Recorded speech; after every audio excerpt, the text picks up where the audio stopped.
Hi guys, my name is Megan. You might also know me here on YouTube as Megan's Mind, and the same over on Instagram.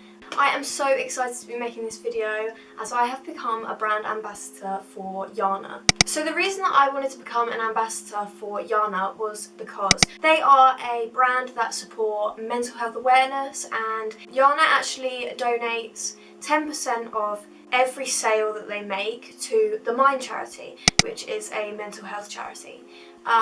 I just think that not only are they making like really comfy, well-made clothes, Yana is making fashion educational.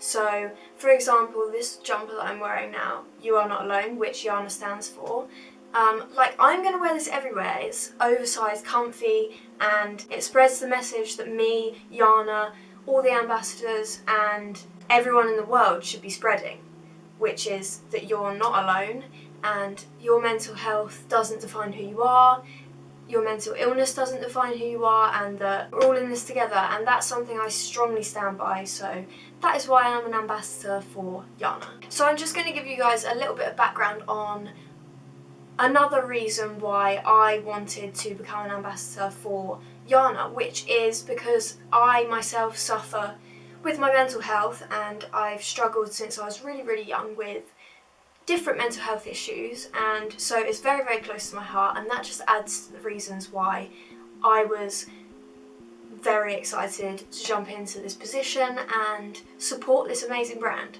So I'm going to try and keep this background of me short and not ramble, but if you do follow me on Instagram, you will know I tend to have a long caption and I do like to ramble, and I get carried away because I'm passionate about this subject.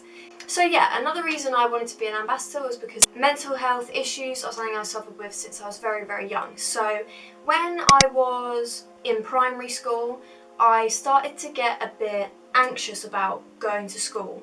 But long story short, my mum also suffers with the same phobia that I have, which is emetophobia. If you don't know what emetophobia is, it is a phobia of sick. So either being sick yourself or seeing someone else be sick, etc. Just anything to do with it. So yeah, me and my mum both have this phobia, and I've been told over the years that possibly it's learnt behaviour from my mum, and I've just kind of taken on the phobia as I've subconsciously watched her being anxious about it as I was growing up. Yes, so as a kid I would get a bit anxious going to school, and from what I remember it was just anxiety and not specifically to do with the emetophobia at that point. I then moved into secondary school, and this is when my emetophobia kind of took over my life. I think the first couple of years in secondary school were okay. I was going out, I had a good group of friends, and I was more or less living normally, whatever normal is. And then the rest of secondary school I really struggled, and my mental health just kind of spiralled and went downhill. My emetophobia got so much worse, and with emetophobia normally comes OCD and depression and just other things that kind of branch off from emetophobia. So in secondary school I would struggle to sit in class for a long period of time because I developed panic attacks, and I started feeling like I needed to get out. What if I feel sick? What if someone else is sick? And yeah, I just struggled a lot with going out of class and not being able to do exams where everyone else was doing exams because loads of different reasons. So I did get therapy from a couple of different people. I then left secondary school and went to college, and college was more or less the same as secondary school. I would have panic attacks and they progressively got worse, so I would unfortunately do not very nice things to myself. When I lost control in panic attacks, I would bang my head against walls and scratch my neck and pull my hair out, but I won't go into too much detail, but that is kind of what my panic attacks consisted of.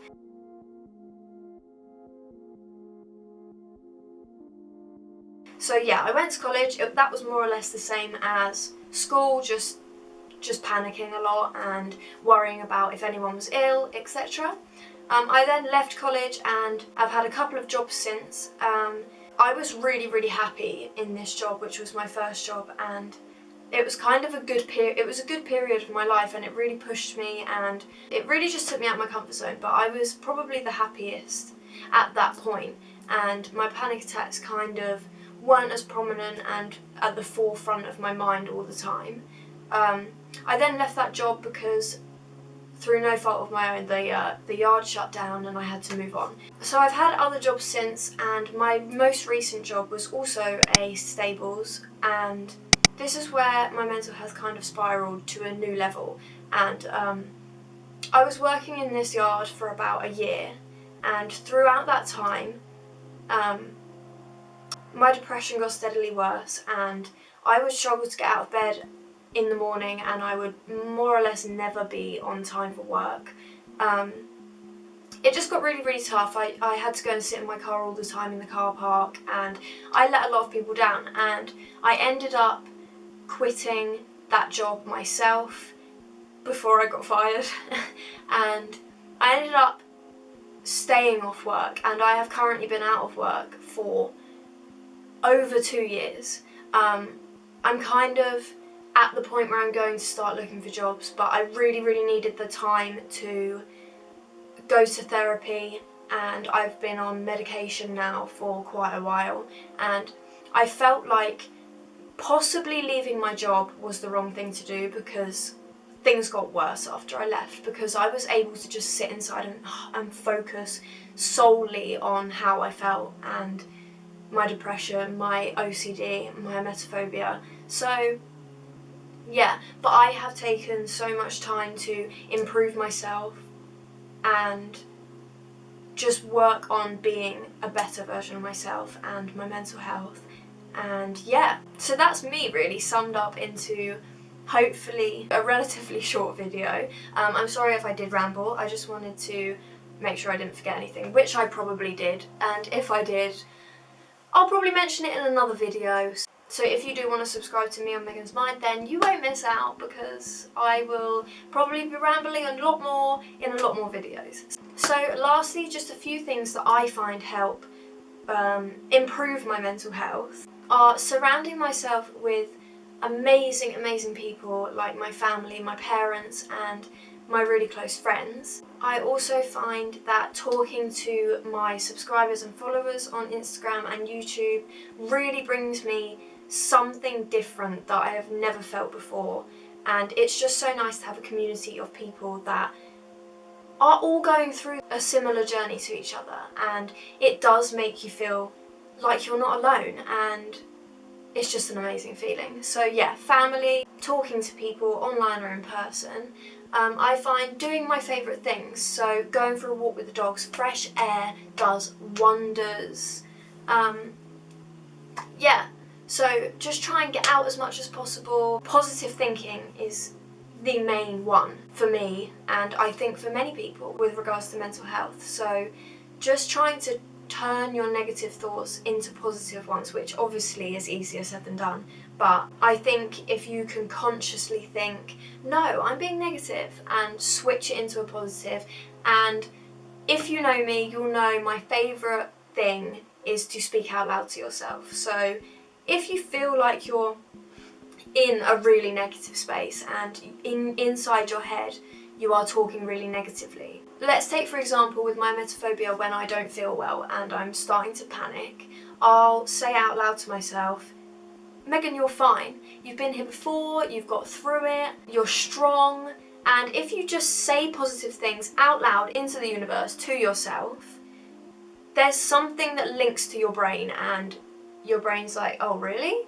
We're being positive now? And it does work. It calms you down. So yeah, I'd say just practice positivity, surround yourself with good people, online or in real life. And also lastly, just smile and send those positive waves to your brain. You are not alone, and you never will be, because if you're going to follow me, then you're stuck with me and you'll never be alone, because we're all in this together, and Yana supports that completely. I am just so proud to be part of this team and an ambassador for this amazing brand. I just want to thank you so much for watching this video, and I hope that me as a part of this team can bring some more people to try this amazing brand, because they are doing something so good for charity, for maybe people that are less educated on mental health, and it just spreads the word. And I'm telling you now, I'm going to be wearing this all the time. So soft, so cozy. Go and get yourself a Yana jumper. I'm going to stop rambling. Make sure you follow Yana, subscribe to Yana, get some nice cozy hoodies, follow me on Instagram, megansmind_, subscribe to my YouTube channel, Megan's Mind. Stay positive, everyone, and I hope you have a really good day. Oh, I forgot to say that I have been given a 10% discount code for you guys. So if you just use Megan's Mind 10, you'll get 10% off your purchase.